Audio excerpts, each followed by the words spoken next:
Il y a de la musique, là. Il veut qu'on laisse la musique, tout à l'heure, on l'a pas laissé. Non, on va entendre que la musique a 10 minutes.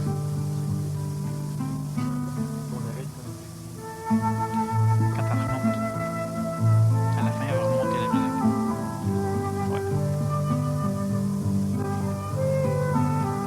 Dans une heure.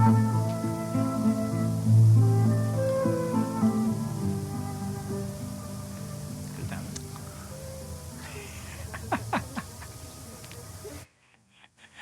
Bon, OK, on va commencer avec les... On a quelques questions, là.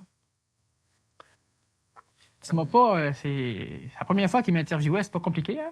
Non, non, c'est bien le fun. T'as rien Il à paraît dire. qu'il faut que je parle plus près du micro, là. OK. Bon, j'en ai une belle ici, là. Elles sont toutes bien intelligentes, là. Pour ceux qui pensent pas, poser des questions pas intelligentes, il n'y en a pas. OK, on commence avec celle-là. Rien ne se perd, rien ne se crée. D'où vient cette énergie?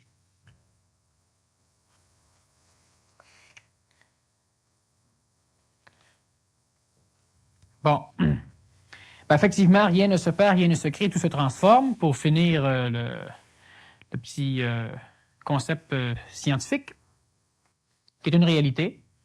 Puis l'énergie, elle est présente partout. Sauf que, justement, comme on peut connaître en science, vu que c'est un concept scientifique, on parlait un peu de la science, si vous prenez une balloune, ben, il y a de l'air dans la balloune, puis il y a de l'air dehors de la balloune. Mais si vous mettez plus d'air dans la balloune, puis il y a plus d'air dans la balloune, puis il y en a autant dehors qu'il n'y en avait avant. Parce que remarquez que si vous soufflez de l'air dans une balloune, ben, il y a plus d'air dans la balloune. Mais personnellement, vous ne pouvez pas remarquer qu'il y a une diminution de l'air ambiant, parce qu'il y en a plus dans la balloune. Alors, parce qu'il y a beaucoup de place, il y a beaucoup d'air à l'extérieur. Alors, ce qui fait que dans la balloune, il n'y a pas d'air qui a été créé. Et l'énergie, ben, vous êtes comme une balloune. On peut vous gonfler. Vous pouvez être gonflé d'énergie psychologique astrale. Ça, c'est de l'air vicié. Puis, on peut vous gonfler d'une énergie qui est pas mal plus harmonieuse. Et puis, automatiquement, ben, il n'y a rien qui se perd, il n'y a rien qui se crée, c'est-à-dire qu'il n'y a rien qui apparaît, tout est transformé. Puis, j'ai déjà dit avec, à un moment donné, que quand Dieu avait créé la Terre, ben, en réalité, Dieu s'était transformé en Terre. C'est-à-dire que Dieu, il y a une parcelle de lui qui s'est transformée, c'était... Puis quand on dit Dieu, on parle de l'univers. Mais il n'a pas pris rien pour faire de quoi? Pour le mettre quelque part où il n'y avait rien. Parce que pour créer quelque chose, il faut le mettre quelque part où il n'y a rien. Sans ça, il faut tasser de quoi? Puis comme supposément Dieu est partout, ben il n'y a plus de place pour rien mettre s'il créait. Hein? Je ne sais pas si c'est clair. Alors, vu qu'il n'y a plus de place pour rien mettre, vu que Dieu était partout, hein, si moi je suis moi, ben je ne peux pas créer quelque chose pour le mettre dans moi. À moins que je me fasse des problèmes physiques. Alors, si Dieu est partout, ben Dieu ne peut pas créer quelque chose pour le mettre quelque part, parce que quelque part, c'est lui qui est là. Bon, automatiquement, justement, l'univers s'est transformé, et puis il y en a eu ce qu'on a ici. Quelque chose que ça, j'expliquerai sans doute à un moment donné, mais pas là, au niveau des créations puis tout ça. Mais l'énergie elle-même, ben c'est ça. L'énergie, elle est ambiante, elle est partout, et puis nous, on en a. Et puis nous, non seulement on en a, mais on est capable d'en générer et d'en gérer. Qu'est-ce que c'est que l'énergie? On va juste finir par une petite parabole, essayer de comprendre, voir c'est quoi l'énergie, puis à qui ça appartient l'énergie. Alors, vous avez un lac, une étendue d'eau qui est bien calme. Vous avez un arbre qui pousse sur le bord du lac, il y a des branches qui vont au-dessus du lac. Et puis là, tout d'un coup, il y a un petit coup de vent qui se lève, puis une feuille qui tombe. La feuille, elle descend lentement, elle arrive sur l'eau. Pouf! Automatiquement, il y a une onde de forme, il y a une onde qui est créée à la surface de l'eau. Hein, vous savez, lancer une roche dans l'eau, vous allez avoir la même onde. Mais l'onde, elle appartient pas à l'eau. Elle appartient pas à la feuille ni à l'arbre. Mais l'onde, elle existe. Indépendamment de la feuille, retirer la feuille, l'onde va continuer. Et puis l'eau n'est pas, les molécules d'eau ne sont pas promenées par l'onde. Hein? C'est quelque chose qui est à la surface de l'eau, il va monter puis il va redescendre. L'onde, elle continue son chemin. Mais l'onde appartient ni à l'eau, ni à la feuille, ni à l'arbre. Mais présentement, elle est là. Puis juste avant, elle n'était pas là. Mais l'énergie, c'est ça. L'énergie qui se promène au niveau de l'homme. L'énergie, la réelle énergie. C'est quelque chose qui apparaît quand il y a des phénomènes qui vont se rencontrer. Et indépendamment de ces phénomènes-là, c'est-à-dire du phénomène propre, l'énergie apparaît. L'énergie, elle est là, mais elle n'est pas exprimée. Alors, la possibilité d'avoir une onde à la surface de l'eau, c'est là, c'est en potentiel. C'est une réalité potentielle. C'est de l'énergie potentielle. La feuille, ben non, votre doigt touche l'eau. Ben l'onde qui est sur l'eau, il n'était pas dans votre doigt, il n'était pas dans l'eau. Mais la possibilité qu'il existe une onde était là. Mais il n'était pas là, l'onde. Puis si vous faites floc, essaye, tu vois. Moi, j'ai vu la boire. T'as mis la boire. Alors, si on fait floc dans l'eau, alors si la feuille tombe, arrive à la surface de l'eau, automatiquement, il y a une onde qui est créée. Cette onde-là ne transporte pas les molécules d'eau, ne bouge pas l'eau, elle ne transforme pas l'eau, elle ne transforme pas la feuille, elle descend au fond de l'eau, l'onde reste là. C'est indépendant de la feuille, de l'eau, de l'arbre. Mais une chose qui est sûre, c'est qu'il faut de l'eau et une feuille pour avoir une onde, même si l'onde n'a aucun rapport avec ni l'eau ni la feuille. En C'est fait, ça l'énergie. si j'étais physicien, je te dirais que dans la feuille qui est au niveau de l'arbre, ben, la feuille est le produit de l'énergie de l'arbre. Ça devient une feuille, entre autres. La feuille, lorsqu'elle tombe, la gravité l'attire, donc une quantité d'énergie qui est perdue parce que ça se rapproche de la source de la gravité. Donc, cette énergie-là est transformée en onde, qui, elle, va se perdre éventuellement, puis ça va être transmis à toute la Terre. Donc, c'est retourné à sa source. Donc, finalement. rien ne se perd et rien ne se crée. C'est ça. Et c'est exactement ce qui se passe. Tu es un bon scientifique. Merci. C'est exactement ce qui se passe. C'est pourquoi je vous dis que l'énergie même, comme dans la balloune, comme sur l'eau, l'énergie qui est sur l'eau, les savants n'arrivent pas tout à fait à la comprendre, l'onde. Ils ont des théories, ils amènent des choses. L'énergie qui anime l'homme, ben ça sert à rien de la comprendre. Si l'énergie qui bouge, qui se promène sur l'eau, perdrait son énergie à essayer de comprendre ce qu'elle fait là, ben il n'y aura pas d'onde. Hein? Exactement comme si, justement, vous voulez limiter l'onde de l'énergie, ben, l'énergie va être absorbée dans d'autres choses. Alors, ce qui fait que l'énergie qui vous anime, comprendre d'où elle vient, où elle va, puis qu'est-ce qu'elle fait, présentement, vous n'êtes pas apte à le faire, vous n'avez pas assez d'énergie pour le faire, pour pouvoir en gaspiller pour comprendre. Puis si vous voulez comprendre ça, vous gaspillez le peu d'énergie que vous avez pour comprendre une chose que vous ne pouvez pas comprendre. J'ai déjà expliqué justement que l'homme ne devait pas s'attacher à se poser des questions qu'il ne peut pas répondre. Parce que sans ça, toute l'énergie s'en va dans la tentative de la réponse, puis il n'y a pas de réponse, alors l'énergie se perd là-dedans. Pourquoi je suis au monde?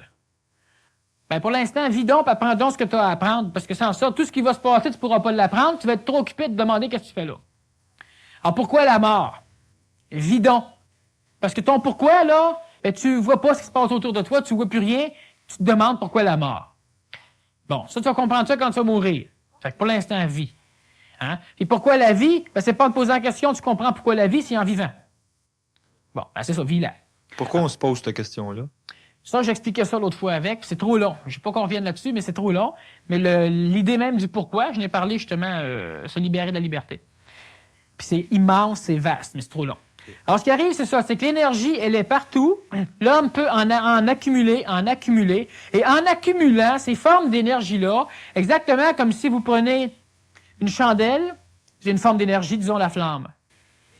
C'est une forme d'énergie qui est identique, mais absolument identique en forme d'énergie à l'incendie d'une ville, mais pas en intensité. On n'a pas le même résultat non plus. Par contre, si vous prenez 1 million de flammes sur 1 million de chandelles puis que vous les placez ensemble, ça va vous chauffer puis ça va chauffer loin. C'est la même forme d'énergie, mais pas avec la même intensité. Alors, on fait d'autres choses avec ces intensités-là. Puis si on continue à augmenter la quantité de flammes, bien, on finit par créer une espèce de flamme qui va réussir à s'auto-générer tout seul. On appelle ça un soleil. Alors, vous voyez que c'est la même forme, mais à un moment donné, ça génère d'autres choses. Pourquoi? Parce que la quantité d'énergie qui se promène ensemble finit par vibrer d'une autre forme. Alors, ça crée d'autres formes d'énergie. Mais ça les crée de quelle manière? Par transformation des énergies primaires. Donc, parce qu'il est déjà là, ça se transforme. Il n'y a pas une création à partir de rien. Il y a une création à partir de rien seulement et seulement si rien veut dire énergie. Alors, automatiquement, ben, c'est ça. C'est que nous autres, on accumule, puis quand on en a assez d'accumuler, on devient un soleil. Non seulement on rayonne, mais en plus, on est capable de générer nos propres énergies, puis on augmente donc toute la possibilité qu'a notre physique de recevoir encore plus d'énergie. On grandit dans sa capacité. On la raffine, puis on la solidifie. Alors, c'est la même chose avec votre cœur. Votre cœur, il est faible. Mais vous pouvez renforcer votre muscle cardiaque en épaisseur en faisant du tai chi, en force puis en rapidité, puis en grosseur, par exemple, en faisant du conditionnement physique. Le cœur reste le même, mais il y a une bonne différence entre un cœur d'une personne qui fait rien et un cœur d'une personne qui est un athlète. Alors le cœur, parce qu'il y a eu une énergie, alors il y a eu l'énergie de la nourriture, l'énergie du travail, une énergie qui va être la chaleur, qui va être l'énergie justement cinétique, l'énergie du travail. Alors, ce qui arrive, c'est que cette énergie-là, à force d'être là, le cœur finit par se transformer. Et se transformant, le cœur peut absorber plus d'énergie. Donc, plus de sang, il peut en émettre plus. Les vaisseaux, en recevant plus de sang, finissent par grossir, ils peuvent en recevoir encore plus. C'est la même chose pour nos neurones, pour tout notre schéma électrique. Présentement, l'homme pense d'une façon qui est biochimique et qui est aussi, disons, bioélectrique. C'est-à-dire que pour pouvoir, là, c'est très complexe, ça va donner une petite idée à ceux qui, mettons, connaissent un peu le travail des neurones, c'est que les neurones, il y a une polarisation chimique qui se fait, puis une dépolarisation par après, puis ça conduit nos informations au niveau de notre cerveau. C'est le même qu'on pense. Ça, c'est chimique. Et la psychomutation, la mutation psychologique, c'est une mutation dans votre matière astrale, mais aussi, c'est aussi une mutation dans votre psychologie physique, donc dans votre contexte cérébral, dans vos neurones. Ça va faire quoi? Ça va faire simplement qu'au lieu de dépendre d'un métabolisme chimique que l'alcool va perturber, que différentes drogues vont perturber, parce que quand vous prenez de l'alcool ou des drogues ou des choses comme ça, évidemment, vous avez rajouté un produit chimique dans votre sang et rendu au niveau de votre cerveau, ça ralentit votre possibilité de réfléchir. Pourquoi? Parce que la réaction chimique qui permet la réflexion est transformée ou même annihilée par les différentes drogues ou différentes choses, substances que vous allez prendre. Alors, la transformation, c'est que plus il y a d'énergie qui va passer et plus vous allez pouvoir conserver, c'est là l'importance, plus vous allez pouvoir conserver votre énergie, vos neurones vont finir par travailler d'une façon totalement électrique. Ce qui veut dire, disons, en termes de chiffres, 1 milliard de fois plus rapidement que ce que vous faites présentement. Pourquoi? Parce qu'elles ne dépendront pas d'une réaction chimique, ça va être simplement un courant électrique qui va se promener. Alors ça, c'est une mutation qui est psychologique, mais qui est physique. C'est une biomutation et une psychomutation. Ça va vous permettre, premièrement, alors il y a des individus, justement, qui sont présentement en psychomutation et en biomutation cérébrale. Et ces individus-là, j'en ai vu un, entre autres, qui, à un moment donné, a bu un peu trop d'alcool. Pour la simple raison, il est en mutation, il n'est pas muté, il a bu un peu trop d'alcool, sauf que si tu parlais avec lui, il parlait un peu comme ça, normal, mais il aurait pu faire une conférence comme la mienne à soir, ça aurait été aussi clair. Tout son schéma de pensée n'avait pas été atteint. Je discutais avec lui, puis tout était correct. Fait que même s'il était chaud, il était pas chaud. Son physique l'était, c'est-à-dire que ses muscles, puis tout ça, avait de la misère à travailler. Parce que ça, c'est pas conscientisé encore. C'est un phénomène bioélectrique encore qui se fait là, chimioélectrique. Sauf qu'au niveau de sa matière cérébrale consciente, donc 1/10 de son cerveau, qui était présentement en transformation au niveau électrique, la personne était correcte. Sa parole, la langue, sa bouche, tout ça avait de la misère à prononcer. Mais ce qui était prononcé était clair comme une personne absolument à jeun. Alors, l'énergie fait quoi? L'énergie transforme. Alors, comme le cœur, en se transformant, peut recevoir plus d'énergie puis en transmettre plus, l'énergie qu'on peut accumuler, la personne qui fait du jogging une journée, qui se repose pendant un mois, qui fait du jogging une journée, qui se repose pendant un mois, elle ne devrait pas faire de jogging, ça revient au même. Alors, si elle ne conserve pas l'énergie qu'elle ramasse, donc si elle additionne pas un sur l'autre, le corps physique commence à travailler, les muscles commencent à travailler quand ils commencent à être fatigués. Là, automatiquement, le seuil, disons, de limite physique étant atteint, le cerveau doit travailler un peu plus fort pour pouvoir faire bouger les muscles, et envoyer un peu plus d'énergie, un peu plus d'ondes, justement, de volonté, disons, pour le faire bouger. Et à partir de ce moment-là, le muscle se renforce. Mais tant que vous n'arrivez pas à la limite physique, c'est-à-dire à la limite physique, à la sensation de fatigue, votre muscle ne se renforce pas. Alors, au niveau énergétique, c'est la même chose. Pour pouvoir comprendre plus, pour pouvoir, disons, évoluer, le terme spirituel qu'on emploie souvent, pour pouvoir, justement, vous conscientiser, vous devez accumuler une forme d'énergie. Mais cette énergie-là, vous devez en accumuler par-dessus, puis en accumuler par-dessus. Si vous la perdez continuellement, ça ne fonctionne plus. Alors, le cœur, comme le cœur, en l'accumulant, finit par en transmettre plus, notre énergie cérébrale, notre énergie, notre véhicule physique, notre véhicule vital, psychologique, astral ou mental, peut en contenir plus, automatiquement, il devient plus fort, devient plus prêt, il peut en recevoir plus, comme le cœur, et peut en transmettre plus. Alors, rien ne se perd, rien ne se crée, sauf qu'on accumule.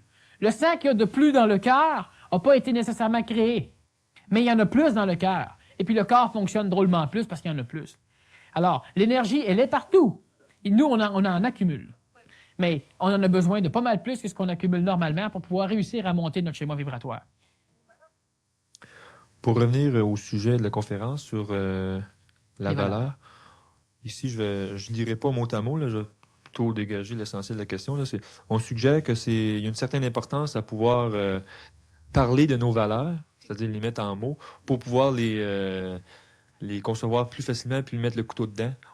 Comme quoi, si on garde nos valeurs, parce qu'on dit ça se discute pas, on les garde pour moi-même, on peut continuer à véhiculer cette forme-là puis sans pouvoir la travailler, puis on en pâtit finalement.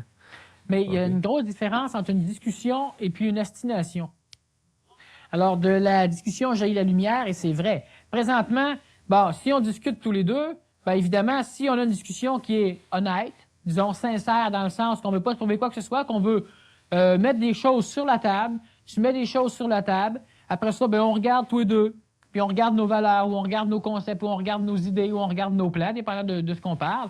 Puis là, ben évidemment, on peut cheminer à l'intérieur de tout ça, puis on transforme, puis tu as raison, ça c'est mieux, puis on compare, puis en fin de compte, ben là, on transforme. Il n'y a aucune perte d'énergie là-dedans parce que vous ne remplissez pas un verre qui est transparent, vous travaillez avec un individu qui peut travailler. Okay. Mais si vous travaillez avec un individu qui, lui, ne veut rien savoir, ben là, ça ne vous sert à rien. Hein? Vous couperez pas plus vos valeurs en essayant de convaincre autrui qui ne veut pas être convaincu. Ça allait simplement vous convaincre plus, vous autres encore, que lui, c'est un cave, puis que vous avez raison. Alors, si on travaille d'une façon intelligente, la discussion, c'est extraordinaire, la parole, c'est ce qui va sauver l'humanité, hein? C'est ce qui va permettre justement à vos idées de pouvoir être claires. Mais pour ça, il faut les étaler. Ben, la parole, par écrit ou ben non par oral. Mais il faut faire ça avec un individu avec lequel on peut le faire. Ça rejoint un peu sa deuxième question qui dit « Je pense que dans la vie, la confrontation est essentielle. Qu'en pensez-vous? » La confrontation, c'est probablement de pouvoir actualiser nos valeurs pour mieux les détruire, en fait. La confrontation, disons que là, je vais prendre le mot de deux manières. Les deux confrontations sont absolument essentielles. Il y en a un, justement, qui fait qu'on fait, par exemple, vous êtes venu ici ce soir, il y a des petites choses qui ont peut-être été nouvelles ou qui sont venues heurter un peu vos idées. C'est une confrontation. Vous ne perdrez pas d'énergie dans cette confrontation si vous n'essayez pas de vous convaincre que j'ai tort. Hein? Si vous pensez que vous avez raison, ben vous avez raison. Vous n'avez pas besoin de lutter pour. Si vous luttez pour, ben laissez mon nouveau concept pénétrer en vous, puis laissez-les cheminer ensemble, puis ils vont se placer tout seuls. Le vôtre va mettre le mien à porte, le mien va mettre le vôtre à porte, ou les deux vont se fusionner, c'est intelligent. Bon. Ça veut dire simplement que vous prenez conscience, effectivement, qu'il y a un heurt. C'est tout. Mais mettez pas d'énergie là-dedans. Sans ça, ben, pourquoi vous êtes venu ici s'asseoir? C'est déjà pas pour refuser tout ce qui est dit par l'orateur. Alors, ce qui fait que, évidemment, la confrontation, si moi je parle puis que lui m'amène une idée nouvelle, ben, on en discute. Une confrontation qui n'est pas une perte d'énergie, à la condition que ce soit l'intelligence qui fasse cheminer la confrontation ou la discussion. Mais quand ça devient un schéma émotif, c'est-à-dire que là, je veux avoir raison, ou ben non, là, un instant, là, tu comprends pas, puis à un moment donné, c'est mon ego. Bref, je commence à mettre mon énergie sur la défense de ma valeur. Là, ma valeur, elle est sans valeur, puis là, je perds de l'énergie. L'autre confrontation, qui est absolument utile, parce qu'elle va t'apprendre qu'elle est inutile. Puis elle est utile, pourquoi? Parce que présentement, on est pris là-dedans. C'est la grosse confrontation que tout à l'heure je parlais, celle de vouloir défendre nos valeurs à tout prix, de vouloir s'astiner et de perdre toute notre énergie là-dedans. Bien, celle-là, elle est utile parce qu'à un moment donné, elle va vous apprendre à arrêter de faire ça. Puis comme on le fait, bien, c'est utile justement qu'on continue à le faire pour qu'on comprenne. Si vous arrêtez de faire ça parce que je l'ai dit, bien, vous êtes sans dessin. C'est bien simple, vous êtes sans dessin. Ça vaut pas la peine de venir ici. Pourquoi? Parce que vous devez le faire, parce que vous le comprenez. Alors, vous allez continuer à vous astiner, à voir des choses, puis observer ce qui se passe. Ou bien non, vous le faites immédiatement, vous observez, et puis d'après vous, ça a de l'allure. Pas parce que je le dis. Hein? Bon, alors automatiquement, la confrontation va vous amener justement à un moment donné à voir que ça ne sert à rien. Puis ça, peut-être que juste ici ce soir, vous pouvez faire le cheminement puis voir effectivement que ça ne sert à rien. Vous allez quand même de temps en temps vous surprendre d'être en train de vous confronter, donc de vous battre pour vos valeurs. Puis là, ben c'est ça, observez ce qui se passe, vous allez bien voir, perdez votre temps. Combien de personnes vous avez essayé de convaincre que vous avez raison à propos de vos valeurs, qui ont été convaincus puis qui sont restés convaincus? Ben, regardez l'énergie que vous avez mis là-dedans, puis regardez si ça a été utile de les convaincre. Hein? Bon, puis on peut aussi se dire combien de personnes qu'on a convaincues, puis que ça a donné. Ben c'est ça. Puis une autre chose avec, c'est que si moi je veux convaincre Michel, ben la confrontation, c'est-à-dire le fait de discuter de mes valeurs, ben je peux plus le faire avec lui. Parce que lui étant complètement convaincu et assujetti à moi, si je dis que c'est blanc, il va dire oui. Fait que je pourrais jamais vérifier si c'est blanc. Fait que je me trouve un autre mec qui va m'astiner un peu. Hein? Alors, ce qui fait que convaincre quelqu'un de nos valeurs, c'est perdre une possibilité d'évoluer. C'est perdre une possibilité extraordinaire d'apprendre. Lui, il est pur, moi, je suis pur, vous êtes pur comme qu'on est. Puis quand on fait, comme lors du séminaire, il y a beaucoup d'ostination, ça y va, ça passe au toast. Moi, je veux pas avoir raison. J'ai raison. Pour moi. Ah. Puis le monde, ils ont leur raison pour eux autres, puis ils ont leur raison. Puis on sort, puis il se passe des choses. Puis bon, ben, mettons que moi, j'ai des affinités à pouvoir faire brasser des affaires. Et puis à un moment donné, ben c'est ça, il se passe de quoi. Mais si tout le monde qui vient à mon séminaire, ils se mettent tout à plat ventre, puis ils font des salem, puis ils sont tous bien convaincus que j'ai raison, ben ils vont avoir un maudit problème, parce que quand ils vont se faire arroser avec mon verre d'eau, ils vont se demander qu'est-ce qu'ils font là. Bon, alors c'est ça. C'est que si on veut discuter, ben faut pas qu'on se convainc. Si je veux convaincre Michel, ben je mets mon énergie dans ma valeur, puis je perds mon énergie pour rien. Puis si on veut discuter intelligemment, la confrontation, disons, qui est intelligente, parce que l'intelligence mène la confrontation, la discussion, ben là, c'est adéquat. Si on n'est pas d'accord sur des points, on reste aussi de chums, on n'a pas besoin d'être d'accord. Pas une nécessité qu'on soit d'accord. J'ai pas besoin qu'il m'accrédite pour m'accréditer moi-même. Moi, je pense que c'est ça, je pense que c'est ça. Il m'amène des nouveaux points, moi, y réfléchir. S'il me traite de cave parce que je le crois pas, c'est lui qui est cave, parce que lui, il se croit tellement pas qu'il faut que moi, je le croie pour que lui se croie. Hein? Faut qu'il me convertisse. Pour moi, il est cave là-dedans. C'est pas parce qu'il dit que je suis en dessin qu'il faut que j'y prouve que je le suis pas. Je le suis en crime en voulant prouver que je le suis pas. C'est par rapport à moi qu'il faut que je m'observe, pas par rapport à ce qu'autrui vont penser de moi. Hein? Alors, ce qui fait que, ben, c'est ça. Mais j'ai pas à convaincre, parce que si je vous convainc que j'ai raison, je peux plus discuter avec vous autres après. Je peux plus rien tirer de vous autres. Je peux plus apprendre avec vous autres. C'est encore une manœuvre de l'ego qui veut se justifier. Étant donné son insécurité, il veut avoir l'approbation des autres, puis il se sent bien, mais ça n'a rien à voir avec le réel. C'est juste Mais une l'approbation, tu es toujours en quête de l'avoir. Parce qu'il y a toujours des individus, à un moment donné, qui vont être contre. Puis si tu es d'accord avec moi un jour, tu te transformes comme un pissenlit, il vient un moment donné qu'il faut encore que je ramasse ton approbation. Alors, je suis toujours en quête de le faire. C'est une valeur absolument inutile, absolument futile. Alors, ce qui fait que c'est ça. La confrontation, si elle reste seulement au niveau du fait qu'on discute intelligemment, même que la discussion est animée, mais qu'on sait ce qu'on fait, on veut comprendre de quoi, on veut cheminer à un moment donné, c'est correct. Mais je ne suis pas pour y en vouloir, ben non, puis commencer à embarquer ma psychologie. Discernez bien quand vous faites une confrontation, si c'est intelligent, ben non, c'est psychologique, c'est astral, émotif. Si c'est dans le côté astral, émotif, perdez de l'énergie. Perdez complètement votre énergie, oubliez tout ça, arrêtez tout, donnez-moi un coup de pied sur le pied, faites de quoi, achetez mon petit bloc de ciment pour vous taper la tête dessus. Quelque chose, mais arrêtez là, vous perdez de l'énergie inutilement. On en vendre des blocs de ciment, je suis sûr que ça va se vendre. En Miron, c'est dans la relance. Miron, hein? Alors, c'est ça, la confrontation, elle est bonne à la condition que c'est une discussion menée par l'intelligence et non pas par la psychologie. On va passer à une autre question. Ça a l'air à ça. Et pas pire, celle-là. Quand on fait ce que l'on a à faire, on n'a pas de valeur. On est une valeur. Hey, ça a de valeur, ça. C'est une valeur. Alors, quand on fait ce que l'on a à faire, on n'a pas de valeur, on est une valeur. Ben, tu es une valeur, mais à la condition que tu ne penses pas que tu es une valeur. Parce que si tu mets de l'énergie pour te prouver que tu es une valeur, tu perds ton énergie encore une fois. C'est comme la personne qui est modeste. Là, je fais un petit retour sur la personne qui dit qu'il y a une valeur. Là, si à un moment donné, vous vous dites, hey, c'est vrai, j'ai de la valeur. Moi, je suis modeste, hein, je suis modeste, puis je m'en vante. Hein? C'est ça. Alors, quand vous arrivez, vous êtes modeste, puis que vous le savez, bien, si vous continuez à faire de quoi? C'est vrai, on continue à faire ça. Je suis modeste. T'sais. On dit souvent, c'est une des valeurs de la spiritualité évolutionnaire, c'est qu'il faut être humble. C'est une valeur. Il faut être humble. Alors, je vais être humble. Ben, t'es mal parti en tabarouette, parce que justement, tu veux faire de quoi pour qu'on pense de toi que tu es humble. Alors, vu que tu veux faire de quoi pour qu'on pense de toi que tu es fort, que tu es bon, ou que tu es humble, ben, t'es pas humble. Hein, tu es modeste, puis tu t'en vantes, c'est exactement ça. Alors, moi, je suis modeste, moi, c'est pas possible. C'est ça. T'sais? Alors, ce qui arrive, c'est que au niveau des valeurs, ben, c'est ça. Si moi, je suis une personne qui a de la valeur, parce que j'ai pas de valeur. C'est bien de valeur, mais t'es une valeur sans valeur. T'sais? Alors, ce qui arrive, c'est ça. Quand on fait ce qu'on a à faire, la justice ou encore la vérité de faire ce qui est juste, la justice, c'est de faire ce qui est vrai. Ouais, c'est vrai, puis c'est faux. Pourquoi? Parce que si c'est l'intelligence qui vous fait faire ce que vous avez à faire, bien, faites-le. Si c'est votre psychologie, bien, vous allez le faire de toute façon, hein, parce que vous êtes manipulé par votre psychologie. Sauf que, ben, c'est ça le problème. C'est que qu'est-ce que j'ai à faire? Moi, j'ai à convertir la terre entière que j'ai raison. Fait que c'est ça que j'ai à faire. Fait que je le fais, puis je suis correct, je suis une valeur. Mais c'est parce que qu'est-ce que tu as à faire? Bien, si tu ne sais pas ce que tu as à faire, parce que tu n'es pas apte à le faire, et ce que tu penses que tu as à faire, c'est toi qui décides ça.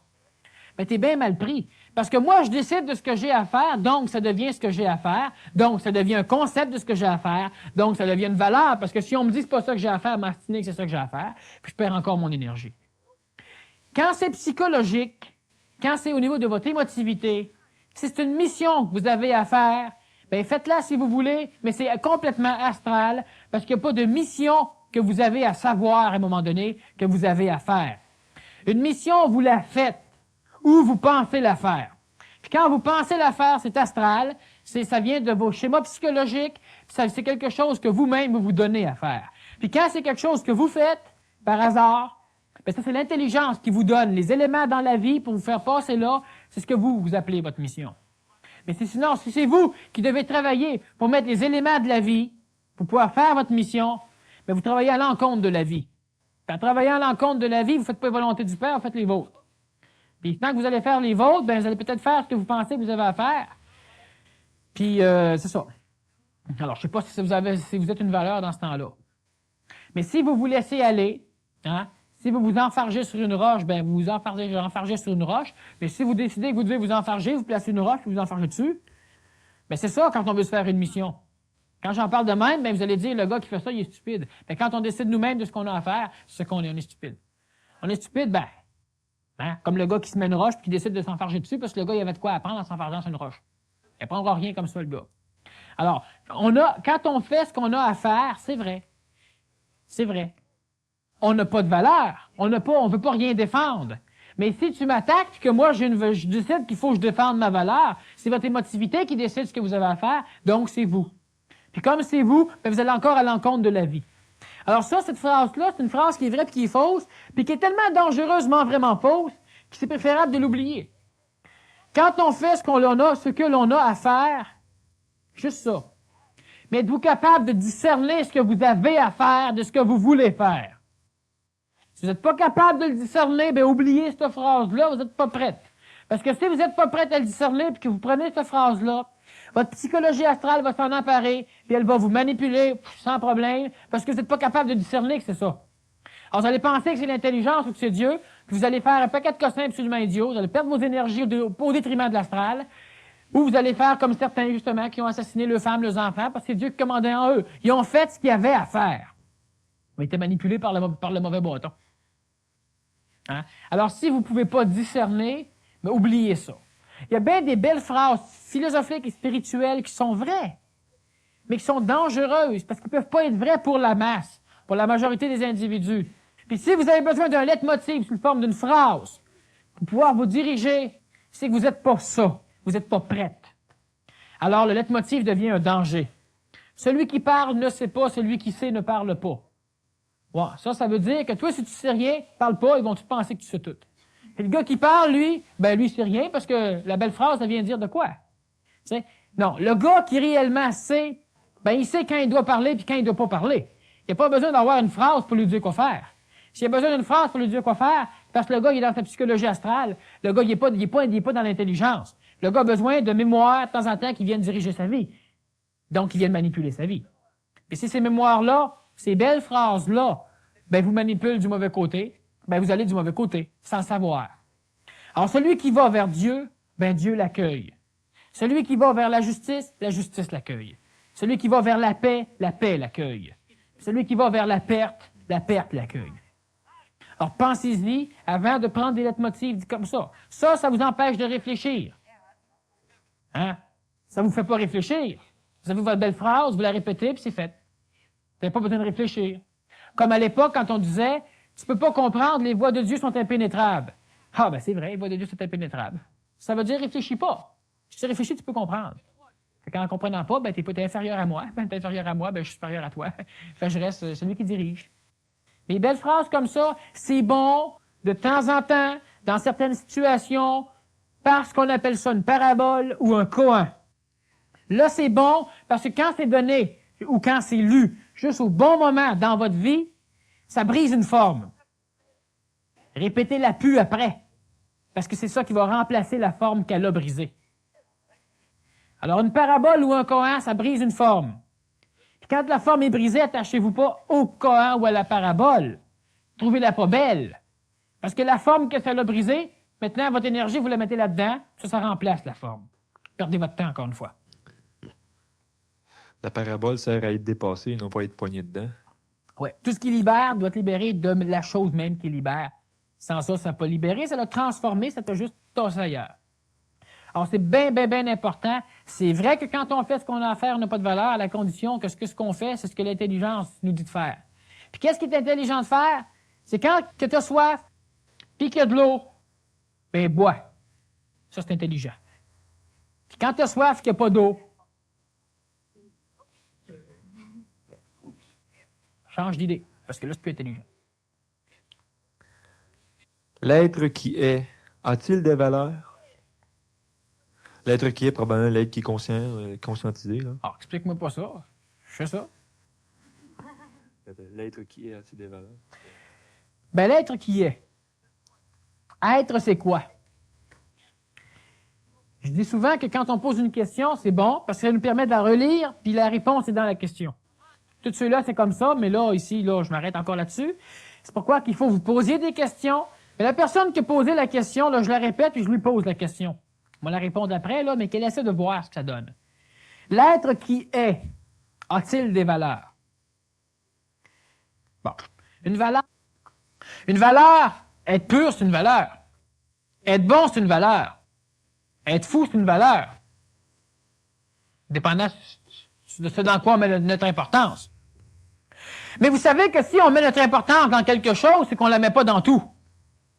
Parce que si on la mettrait dans tout, on n'aurait pas de valeur. On ne dirait pas que je suis beau, je suis fin. Parce que si t'es beau, c'est que t'es pas laid. Donc, tu mets ton importance dans quelque chose, ça veut dire que tu ne mets pas dans tout. L'être qui est, ben, il est pas bon. Il est pas beau. Il est pas quoi que ce soit, il l'est. Il est sous-entend qu'il est. Il est tout. Tout. Puis il est même plus que tout. Il est. Alors, y a-t-il des valeurs? Ben, s'il est beau, il est pas tout. Puis s'il est pas tout, il l'est pas. Alors, l'être qui est, ben, c'est évident qu'il n'y a pas de valeur. Nous autres, on peut lui donner des valeurs. Parce que nous autres, on s'en fait un leitmotiv, on s'en fait un concept, puis on décide que c'est notre but à atteindre, puis le but doit être beau, parce que sans ça, on ne démarcherait pas vers le but si le but serait laid. Puis on lui donne des valeurs, pourquoi? Ben, c'est pour pouvoir communiquer aux autres qu'on n'est pas sans dessin. Que c'est beau d'aller vers ça. Mais l'être qui est, il n'y a pas de valeur, l'être qui est. Parce qu'il ne sait même pas qui est, premièrement, vu qu'il est tout. Il n'est pas rien qu'une parcelle, il n'y a pas besoin d'un miroir. Quand vous autres, vous savez que vous êtes là, c'est parce que vous vous voyez par rapport à l'extérieur. Vous donc par rapport à un miroir. Si vous êtes aussi le miroir. Alors si vous êtes, vous ne savez pas que vous êtes. C'est ça qui est l'état divin. L'état que tout le monde essaie de réussir à trouver, mais que le monde a peur. Quand on dit justement que la tentation suprême de traverser le miroir, c'est aussi la peur suprême de le faire. Ben c'est ça. L'homme, il veut devenir, l'homme, il veut être, mais l'homme veut savoir qu'il est. Parce que l'homme, s'il ne sait pas qu'il est, il ne pourra pas jouir du fait qu'il vient d'aboutir. Mais qui va jouir du fait qu'il vient d'aboutir, sinon l'ego, qui est l'entrave à l'état d'être? Donc, automatiquement, si vous voulez être, puis que vous voulez le savoir, ben vous ne pouvez pas être. Parce que celui qui veut le savoir, c'est l'ego, puis c'est lui qui vous empêche de être. Alors ça, c'est vrai. Mais c'est loin encore. Avant que l'homme arrive à être totalement, l'homme, la masse, ben c'est loin. Mais c'est pas grave, vous pouvez être, disons, mieux et de plus en plus mieux. Mais qui arrive à être? On n'arrive pas à être au bout de 2 millions d'années d'évolution. Ça, c'est pour ceux qui perdent le temps. Pour nous autres, ça. Être, c'est quoi? C'est que être, c'est instantané, être. Être, c'est quand on finit par sortir de la manipulation du temps et de l'espace. Alors, on n'a plus de mémoire. On n'a pas besoin de mémoire. Si on a une mémoire, on est assujetti à ce qu'on a en mémoire. Donc, l'extérieur, on ne le connaît pas. C'est pas être. Quand on parle souvent qu'à un moment donné, il y a une intelligence active qui descend dans l'homme, on l'appelle aussi énergie supramentale, mentale supérieure. On l'appelle aussi, certains vont l'appeler Dieu. Alors, il y a tellement de synonymes. Cette énergie-là, c'est le savoir instantané. Le savoir instantané, c'est quoi? C'est parce que quand vous êtes en contact avec ça totalement, vous êtes. Alors, vous n'avez pas besoin de mémoire pour savoir. Parce que vous êtes tout. Étant tout, vous savez tout. Sauf que vu que vous n'êtes pas en fusion complète et totale avec les corps qui sont supérieurs à l'énergie supramentale, bien automatiquement, vous allez non pas être tout en termes physiques, mais en termes de votre conscience, vous allez réussir lentement à être conscient de tout. Alors, vous allez avoir une bilocation, c'est-à-dire que vous allez travailler sur différents plans, pas juste sur le plan de la matière. Présentement, l'homme travaille sur 2 plans. disons, consciemment, l'homme est déjà en bilocation, c'est-à-dire que l'homme est bilocalisé. L'homme travaille sur deux plans. L'homme travaille au niveau du plan matériel, on peut le constater facilement, mais l'homme travaille aussi au niveau du plan astral, au niveau du plan psychologique. Quand vous dormez, vous faites des rêves. Certains font des voyages astrales qui vont être plus utiles, mais vous faites des choses dans le plan astral. Et c'est ce qui est fait dans le plan astral est mémorisé dans le plan astral et appartient maintenant à l'astral planétaire qui vous manipule et qui manipule les nations. Mais quand vous réfléchissez, un travail astral, un exemple de travail astral, disons, dans le domaine de la conscience, c'est des individus qui vont se réunir, qui vont, par exemple, faire une chaîne magnétique et qui vont émettre un égrégore de pensée, une forme pensée, dans le but de faire quelque chose. Ça, c'est un travail dans le plan astral. Mais l'homme, présentement, avec le fait de réfléchir, travaille dans le plan astral. L'homme est déjà bilocalisé dans son évolution. L'homme a deux endroits où il vit, consciemment. Dans le domaine de la matière, moins consciemment dans le domaine du vital, mais qui est intimement relié à la matière. Et l'homme travaille dans le domaine de l'astral, intimement dans le domaine du mental, mais qui est relié à l'astral. Donc, l'homme travaille dans deux endroits, dans deux régions du monde des évolutions différentes. Le domaine de la matière, incluant le vital, et le domaine de l'astral, incluant le mental. Mais prochainement, l'homme va être trilocalisé. L'homme va travailler aussi au niveau de l'énergie active, donc de l'intelligence active, du savoir instantané. Mais ce qui fait que vous allez avoir un corps physique, vous allez avoir une conscience astrale, mais votre intelligence va dominer tout ça. C'est pas votre émotivité qui va dominer. Alors, vous ne fabriquez pas des armes parce que vous allez avoir peur. C'est pas votre émotivité qui va dominer. Vous allez être intelligent dans le sens intelligence supramentale. Votre ajusteur de pensée, votre Saint-Esprit va être capable d'ajuster ça comme il faut. Et vous allez être dans un état de trilocation. C'est beaucoup plus que la bilocation, mais c'est l'état que l'homme va vivre prochainement. Et cet état-là, c'est quoi? Ben, c'est ça, c'est simplement l'énergie qui est différente, qui vient vous manipuler. Manipuler, mais là, c'est le bon bâton ou c'est le bon bout du bâton qui vous manipule. Être manipulé par le diable ou être manipulé par Dieu, ben, évidemment, on peut acheter un billet de loterie puis voir ce qui va se passer. Puis on peut décider nous-mêmes. L'homme lui-même, dans sa trilocation, donc dans l'énergie justement qui commence à pénétrer en lui et qui va pénétrer de plus en plus si l'homme accumule l'énergie au lieu de la disperser, bien évidemment, cette énergie-là, à un moment donné, va faire en sorte que l'homme va arriver à un état d'être. Mais cet état-là, c'est un état d'être humain. Alors, ça reste un état d'être dans le plan humain évolutionnaire de l'homme, donc de l'homme individuel pour commencer. À un moment donné, c'est la masse qui va arriver à l'état d'être. C'est-à-dire que l'état d'être, par excellence, vous n'avez pas de corps physique. Parce qu'ayant un corps physique, vous avez une identification qui est limitée dans un véhicule physique. Dans le domaine de la matière, vous êtes vous parce que vous n'êtes pas autrui. Donc, automatiquement, il y a une séparation entre vous et l'extérieur. Et automatiquement, vous n'êtes pas intégralement. L'homme va commencer à être dans le plan supramental. Et par après, par amour vibratoire, l'homme va finir par être dans le plan mental, dans le plan astral, dans le plan vital et dans le plan physique. Et quand l'homme va être dans le plan physique, ben, l'homme va être en communication avec les états d'esprit qui sont supérieurs au plan supramental, puis automatiquement, l'homme va devenir ce qu'on appelle l'univers ou ce qu'on appelle Dieu. Bon, ça, c'est pour vous donner une idée du cheminement. Présentement, à l'état d'être humain, alors lorsque l'on est, on n'a pas de valeur. Lorsque l'on est humain, donc avec notre corps physique compte toujours, bien effectivement, on n'a pas de valeur non plus. Parce que l'intelligence supramentale ou l'intelligence divine ou l'intelligence active, l'énergie intentionnelle, l'énergie créatrice, elle n'a pas de valeur parce qu'elle n'a pas de mémoire. Qu'est-ce qui vous donne de la valeur? C'est la mémoire. C'est juste votre psychologie astrale. Et d'ailleurs, la valeur n'est que dans l'énergie astrale. Et c'est pour ça que prendre de l'énergie intelligente, de l'énergie, disons, mentale ou supramentale, pour pouvoir la canaliser dans une forme astrale, ben, c'est une perte d'énergie. Voyez-vous, normalement, le schéma évolutionnaire de l'homme est dans la prise d'énergie qui vibre lentement. On commence avec l'énergie matérielle, la matière, et dans l'accélération de cette énergie-là pour pouvoir subtiliser la matière, la rendre de moins en moins épaisse, la rendre de plus en plus subtile, donc d'augmenter son rythme vibratoire.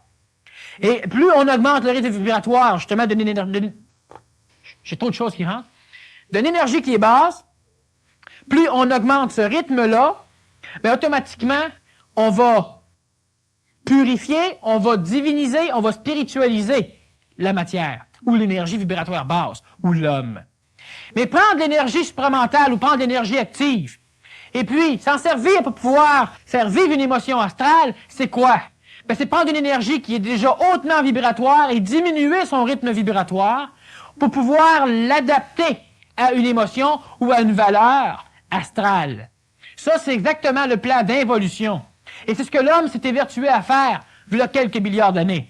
Alors, faut pas qu'on continue à faire ça. L'énergie intelligente ou l'énergie hautement vibratoire qui pénètre dans l'homme ne doit pas être rabaissée. C'est l'énergie qui est épaisse qui doit être subtilisée. Donc, on doit augmenter son rythme vibratoire pour pouvoir la rendre subtile. Et là, c'est une évolution. Mais ça, on fait ça comment? En conservant nos énergies. Parce que l'énergie supramentale ou l'énergie divine ou l'énergie du Saint-Esprit ou de l'ajusteur de pensée, ou comme vous voulez l'appeler, cette énergie-là qui vient, qui vibre rapidement, elle se perd comment? Ben, elle se perd seulement si elle est transformée ou si elle n'est pas utilisée. Alors, si l'énergie rentre dans un verre et elle sort, elle n'est pas utilisée. Si vous la transformez, elle, cette énergie-là, ben vous rabaissez son rythme vibratoire. Pourquoi? Parce que le transformateur qui est vous n'est pas en vibration supérieure à l'énergie supramentale ou à l'énergie active. Donc, n'étant pas supérieure, si vous la transformez, vous la rabaissez. Et la rabaissant, ben vous la gaspillez. Et la gaspillant, ben vous évoluez pas, ou très peu. Si je prends comme exemple la lumière du soleil dont on va abaisser le taux vibratoire en l'accumulant dans une pile solaire pour pouvoir faire un travail mécanique, on a diminué son niveau vibratoire, mais ça fait un travail utile finalement. Ça fait un travail utile présentement. Mais si tu prends, ça fait un travail utile exactement comme quand on disait, si je prends une cheminée, puis je fais un feu, puis je fais une usine, ça, pour pas intoxiquer personne, je l'envoie dans l'air.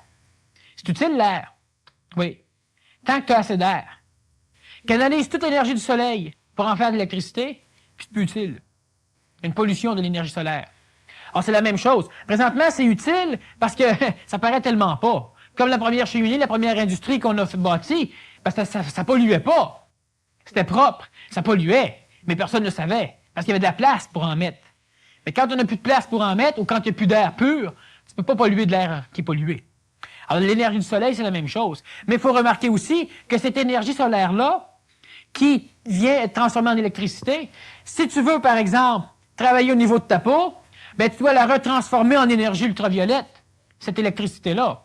Tu dois la retransformer en énergie lumineuse. Par exemple, on a des communications à l'intérieur de la fibre optique. Alors, c'est tellement mieux que l'électricité que là, on est rendu qu'on essaie de faire des ordinateurs qui vont travailler comme ça et des réseaux de télécommunications qui vont travailler avec la fibre optique. C'est la lumière qui se promène là-dedans. Parce que l'électricité est tellement bâtarde, tellement comparée à la lumière, qu'en fin de compte, on veut recréer la lumière à partir de ce qu'on a. Mais présentement, on peut prendre la lumière, transformer en électricité, parce que dans notre plan évolutionnaire matériel, c'est utile. Ça devient parce intelligent. qu'il y a assez de lumière. OK, ça devient intelligent, donc il n'y a pas de perte. De le faire présentement, oui. Mais au niveau de l'homme, ou par exemple, si l'homme est rendu à un point tel que l'homme n'a plus besoin d'électricité, puis que tu continues à prendre l'énergie lumineuse de l'homme ou du soleil pour en faire de l'électricité, ben là, qu'est-ce que tu fais? Là, tu recommences ton évolution. Alors, présentement, c'est bon, mais c'est bon juste pour ça. Comme l'homme lui-même l'homme crée de l'électricité. Et on peut se servir de cette électricité-là pour faire de quoi? Mais c'est ridicule. Pourquoi? Parce qu'il y a tellement des formes d'énergie supérieures à l'homme à l'extérieur qu'on ne se sert pas de l'homme. Bon, mais présentement, c'est ça. Prendre de l'énergie très, très limitée, supramentale qui descend en vous et la transformer en énergie astrale, c'est une aberration évolutionnaire. Si vous étiez en parfait contact avec l'énergie supramentale, comme on l'est présentement avec le Soleil, puis en transformer une certaine partie pour en faire de l'électricité, ça ne dérangerait personne. Pourquoi? Parce que vous seriez en plein contact avec l'énergie supramentale, comme on l'est que le Soleil. Mais si vous êtes dans une maison, vous n'avez qu'un petit trou d'aiguille par lequel rentre la lumière, puis que vous bouchez ce trou-là en mettant une cellule photoélectrique pour faire de l'électricité, pour faire de la lumière, pour t'éclairer, ben c'est con. Alors, c'est ça.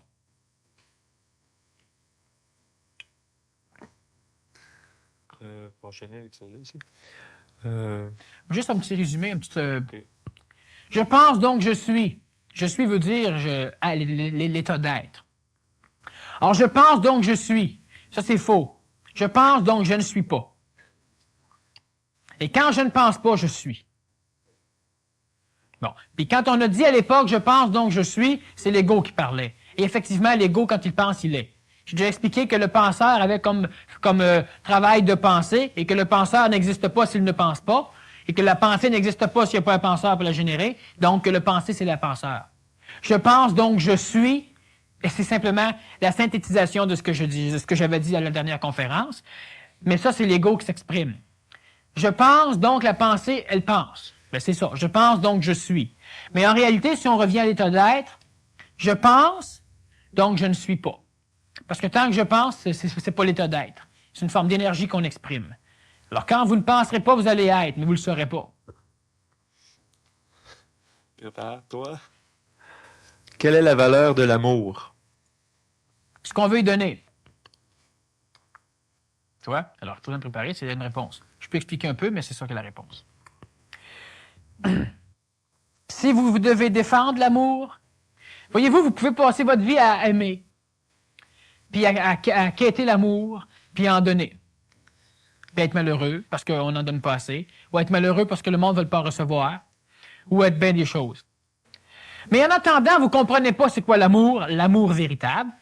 On a déjà expliqué ultérieurement c'était quoi l'amour. Il y avait l'ombre de l'amour chez les humains, l'amour égoïque, l'amour qu'on connaît.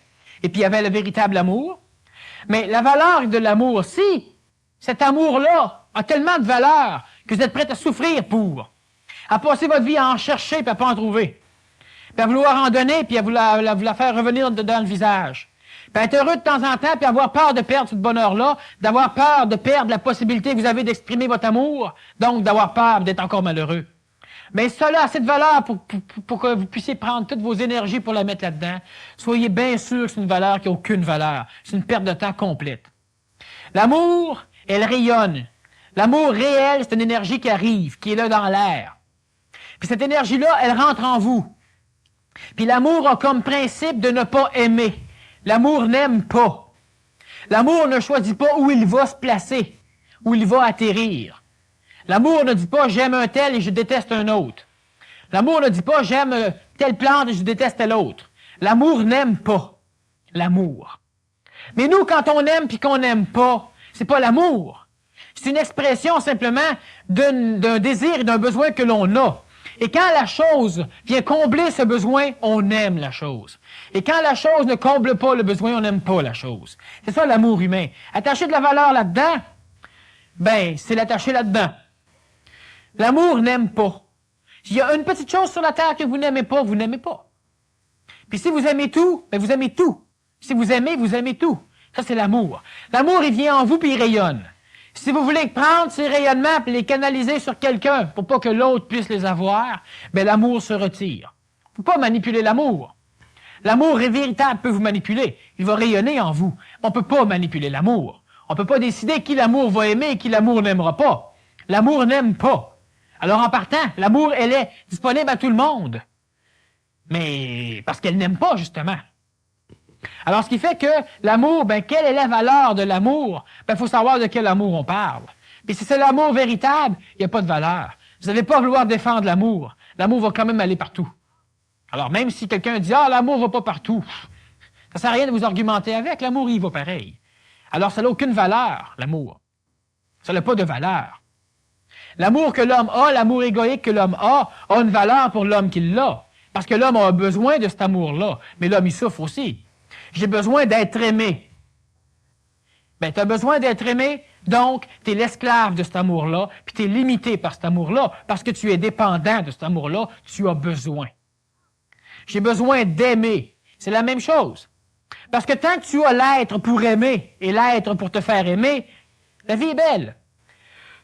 Tant que tu n'as pas peur de le perdre, parce que là, tu sais que tu ne pourras plus. Mais quand tu ne l'as plus, ça, ton amour, il fait quoi? C'est un amour humain.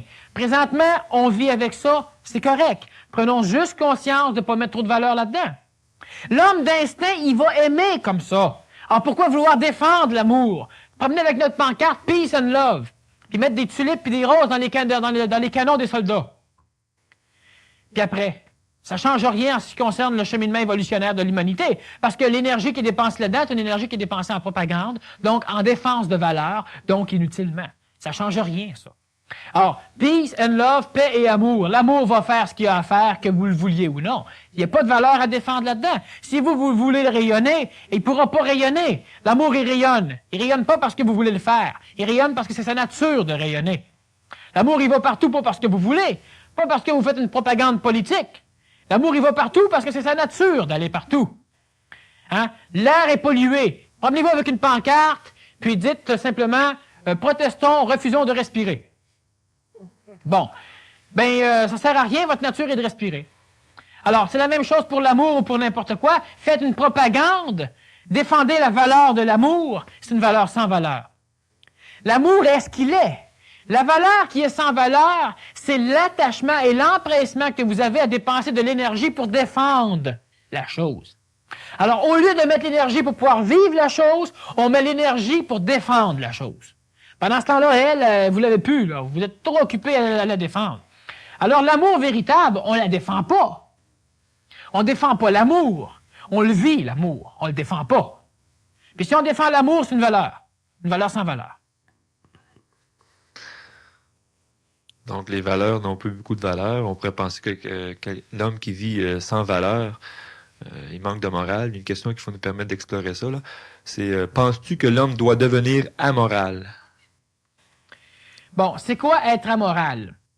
C'est d'avoir une morale qui est en dissonance avec la morale de la société, ou c'est d'être intelligent et de comprendre. C'est deux amoralités. Quelqu'un qui est amoral, c'est quelqu'un qui, par rapport à notre morale, est en dissonance. Quelqu'un qui sort et qui se promène tout nu dans la rue, il est amoral. Mais si tout le monde se promène tout nu dans la rue, il n'est plus amoral. C'est quoi être amoral? Si vous voulez être amoral puis vous décidez vous-même que vous allez faire vos choses, ben vous avez une moralité. Vous avez des valeurs qui sont peut-être en dissonance avec les valeurs de la société, mais vous avez des valeurs pareilles. Vous n'êtes pas amoral. Mais le monde va dire que vous êtes amoral. Mais le monde ne savent pas c'est quoi la moralité. Vous êtes toujours moral, vous avez vos valeurs, mais vos valeurs ne sont pas en concordance avec l'extérieur. C'est juste ça. Par contre, si moi je n'ai pas de valeur, mais si je n'ai pas de valeur, moi je comprends des choses. Et je n'attache pas d'importance à quoi que ce soit. Par contre, je sais très bien, parce que j'ai une intelligence qui me le dit, que si je ne respecte pas quelqu'un, puis que lui me saute dessus puis qu'il me passe à tabac, ça m'arrange pas. Alors donc, je respecte autrui parce qu'autrui a un niveau d'évolution où il est. Il a une possibilité de compréhension qui lui est propre. Automatiquement, je le respecte. Pas parce que l'on doit respecter autrui. Si on fait ça parce que l'on doit respecter autrui, c'est une valeur. Et étant une valeur, on est sujet à défendre la valeur au lieu de respecter autrui. Parce que si je défends la valeur que je dois respecter autrui, le gars avec qui je m'ostine, je le respecte pas. Puis ça, c'est la preuve tout à l'heure que ce que je vous disais, c'est que la valeur, si je la défends, je la vis pas. Je l'ai même pas. Je défends de quoi que j'ai même pas. Si je veux te respecter, puis c'est une valeur que j'ai, tu me dis que c'est pas nécessaire de respecter les autres, oui, on doit les respecter, puis là, je te fais manger tout ce que je peux pour te convaincre qu'on doit respecter les autres. Pendant ça, lui, je le respecte pas. Alors, c'est quoi ma valeur du respect? Si moi, je comprends, il y a des choses que je fais parce que c'est intelligent de les faire. Faites-moi confiance, l'intelligence est de beaucoup supérieure à notre morale et à nos valeurs. Parce que c'est l'intelligence qui, infiltrée par notre astral, est venue instaurer nos valeurs. Alors, si vous n'êtes pas qu'une parcelle filtrée d'intelligence avec des valeurs, mais que vous êtes l'intelligence même qui a instauré ces valeurs-là, vous n'avez pas besoin de valeurs. Hein? Vous êtes l'entité qui est capable d'en mettre des valeurs. Vous n'en avez pas de besoin. Alors, être réellement amoral, c'est pas être à l'extérieur de la société, être périphérique à la société ou à la masse. C'est pas ça être amoral. Si moi, je décide qu'on peut tuer n'importe qui, c'est ma morale. Je ne suis pas amoral, je suis parfaitement amoral, mais à l'encontre de votre moralité. Alors, penses-tu que l'homme doit devenir amoral? Oui. Mais amoral totalement. Pas s'exclure ou être marginal. Il peut être marginal, j'ai aucun problème, mais l'homme ne doit pas imposer sa marginalité à la société. Parce que l'homme, il rejoint le clan marginaux de plus en plus vaste, qu'à un moment donné, ça va être ceux qui sont pas dedans qui vont être marginaux. Parce qu'il y en a assez qui sortent et qui veulent convaincre tout le monde qu'il y en a plus qui sont de même que ceux qui sont dedans. Hein? Fait que c'est quasiment être marginal maintenant que de ne pas être marginal. Bon. Alors, ce qui fait que Être amoral réellement, c'est quoi? C'est ça. C'est ne pas avoir de morale. C'est d'être intelligent et de voir ce qu'on a à faire. Puis quand on le voit, on n'a pas besoin d'une morale pour nous guider. On n'a pas besoin de valeur pour nous guider parce que l'on sait ce que l'on doit faire. La première personne qui a amené une morale ici, il l'a donné à l'humanité. Mais lui, il n'avait pas de morale. C'est les autres qui n'ont eu une morale. Pensez-vous que Dieu a une morale? Puis que Dieu se sent coupable quand il n'arrive pas à exprimer sa morale? Mais non, Dieu est amoral. Ben, complètement. OK. Mais au niveau de conscience de la population, la morale, au niveau de conscience où la population est actuellement, la morale a une certaine nécessité jusqu'à temps qu'elle soit dépassée. Parce que l'homme n'a pas l'intelligence, justement, de comprendre toutes ces choses-là. Okay. Mais entre nous, à un moment donné, on va le comprendre. Alors, la morale. Okay. L'enfant à la naissance naît-il avec les valeurs de ses mémoires passées? Bon, ben, j'ai déjà fait une conférence sur la réincarnation. La personne qui voudrait en savoir réellement plus, là, c'est pas pour vendre, mais ça vend, en tout cas, elle peut se procurer les 2 cassettes sur la réincarnation. Alors, l'enfant à la naissance naît-il avec les valeurs mémoires passées? Les valeurs de ses mémoires passées? Ben, automatiquement, oui. Sauf que, justement, vu que la réincarnation n'est pas comme l'on croit, de toute façon, il n'y a pas grand-chose qui est comme qu'on croit. C'est comme que c'est. Ça se fout bien de ce qu'on croit. Hein? C'est sa pureté. La réincarnation, l'enfant naît avec les valeurs de ses mémoires. Et puis, disons que de ses mémoires, ça serait réel si la personne pense que par là, il y a différents individus, donc différentes mémoires, de ses mémoires, de pleines mémoires, qui se réincarnent en elle. La personne ne se réincarne pas intégralement d'une façon psychologique, c'est-à-dire que vous mourrez, vous faites un cheminement, vous allez vous asseoir au paradis, venez en enfer un bout de temps, allez faire que votre steak là. Et puis à un moment donné, il y a un corps physique qui apparaît, qui est plus beau, qui est à votre goût, tout ça, puis qui va pouvoir vous amener dans des expériences qui vont vous enseigner ce que vous n'avez pas appris. Imaginez-vous que si vous êtes au niveau de devoir faire une vie terrestre parce que vous n'avez pas appris puis pas compris des choses, ben vous êtes loin d'être capable de décider quel genre de corps puis quel genre de vie vous avez besoin pour l'apprendre. Puis si vous pourriez le faire, c'est parce que vous êtes dans un état de compréhension assez avancé que quand vous arrivez au monde, ben vous vous rappelez de ce que vous avez à faire. Mais comme c'est pas le cas, ben c'est pas ça qui se passe non plus. Alors l'homme, il y a un corps physique qui apparaît, il y a différentes, disons, reproductions des mémoires individuelles. Alors, par exemple, toute la salle, un jour, se réincarne dans un individu, et c'est normal. Et toute la salle se réincarne aussi dans 300 individus, mélangés avec bien d'autres mondes. Et puis ça, c'est la réincarnation pluralitaire, puis c'est la seule qui existe présentement. Il y en a une qui est fusionnelle, mais ça, c'est pour les initiés rendus à la fin du cheminement terrestre. Alors, ce qui fait que toutes les valeurs qui ont été enseignées dans les individus qui vont se réincarner pluralitairement dans un corps physique, bien évidemment, ces valeurs-là restent à l'état stagnant, disons subconscient, inconscient, c'est-à-dire qu'ils sont tellement loin et mélangés entre eux que l'enfant qui vient au monde n'a pas accès instantanément à ces valeurs-là. Par contre, son éducation, si elle est par exemple, dans un certain sens, elle va faire en sorte qu'au fin fond des souvenirs des valeurs de tous ces individus-là, ben les valeurs qui vont être en concordance au fond de lui avec ce qu'on va lui donner comme éducation vont ressurgir, ils vont aider à incruster, à cristalliser ces valeurs-là en lui. Alors, ce qui fait que c'est l'éducation qui va déterminer les valeurs avec lesquelles l'individu va vivre, mais c'est son schéma de mémoire qui va donner la profondeur avec laquelle l'individu va croire à ces valeurs-là. Alors, ce qui fait que la réincarnation, là, je ne vais pas trop revenir dessus parce que je l'ai déjà fait. C'est de l'énergie perdue de le refaire. Du moins en conférence. En séminaire, c'est autre chose, mais en conférence. Et puis, ben, en plus, on n'a pas le temps, voilà. Alors, je suis sauvé par la cloche. Tu as une dernière question? Ben oui. Une question pressante, là. L'énergie en trop, ... Quoi faire?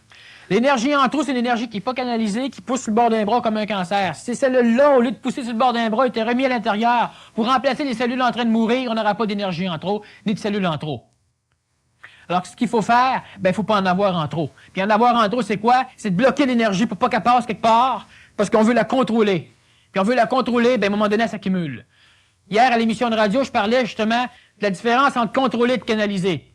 On veut contrôler une rivière, on fait un barrage. Il vient toujours un jour où il y a trop d'eau. Puis l'eau passe par-dessus, puis la rivière continue à couler. On n'a rien contrôlé. On a temporalisé la chose. Canaliser, c'est quoi? Bâtir un barrage, si vous voulez. Mais ça veut dire bâtir des digues, bâtir des canaux, pour que l'eau va passer de toute façon, s'en aille là où notre intelligence dit qu'elle doit aller. Ça, c'est canaliser. Canaliser nos énergies au lieu de les contrôler, ben c'est ça. On contrôle la colère, il y a un temps où ça déborde. Canaliser cette énergie-là, c'est l'envoyer là où elle doit aller. Alors, quand on a trop d'énergie, c'est parce qu'on a voulu contrôler une forme d'expression de l'énergie, et en voulant la contrôler, il vient un temps où le barrage est plein, puis on ne sait plus quoi faire. Le barrage peut défoncer, ça fait mal. Il faut canaliser, il ne faut pas contrôler. Quand on canalise, on n'en a pas trop. Là, cette question-là, là, Il pousse tout ça à la table, les questions. c'est la dernière, celle-là. Je vais te laisser la lire parce que il y a de quoi là.